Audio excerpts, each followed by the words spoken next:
Hi viewers, வணக்கம். Welcome to Ganga herbal kitchen. இன்னைக்கு sambar, tiffin sambar, கொஞ்சோண்டு வடை, கொஞ்சமாக புணுக்கு மாதிரி போட்டிருக்கேன், போண்டா மாதிரி.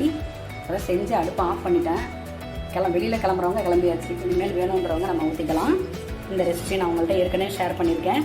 கோதுமை ரவையை தேவையான அளவு வெந்நீரில் ஊற்றி அலம்பிட்டு, நல்ல தண்ணியில் ஊற்றி அலம்பிட்டு வெந்நீர் ஊற்றி கொஞ்சம் ஒரு 1/2 hour வச்சுருங்க. அதுக்கப்புறம் மிக்ஸியில் எடுத்து கொஞ்சோண்டு மிளகு, ஜீரகம், உப்பு சேர்த்து அரைச்சிட்டு அதுக்கப்புறம் கோதுமை மாவு கலந்து ஒரு அடி அடிச்சுட்டு தோசை ஊற்றுனீங்கன்னா சூப்பராக இருக்கும். கோதுமை தோசை அது ஒரு மாதிரி இழுன்னு இல்லாமல் நல்லா டேஸ்ட்டாக நல்லாயிருக்கும். அது கூட சாம்பார், சட்னி எது வேணாலும் சூப்பர் அருமையான காம்பினேஷன். இது பன்னீர் புலாவ் சூப்பராக பண்ணியிருக்கேன். நல்லா இருக்குது. வாயில் டேஸ்ட் பண்ணி பார்த்துட்டேன். இது வேணும், நிறைய பேர் போட்டிருக்காங்க. சரி, நம்ம வேணும்னா ஷேர் பண்ணலாம் அப்படின்னு தான் பன்னீர் புலாவ். இதோட சாப்பிடும்போது ஆனியன் ரைத்தா, சிம்பிளான சாப்பாடுங்க. இன்றைக்கி இதோட கூட நீர்மோர். வேணுன்றவங்க இந்த கோதுமை தோசையை மட்டும் மறக்காமல் ட்ரை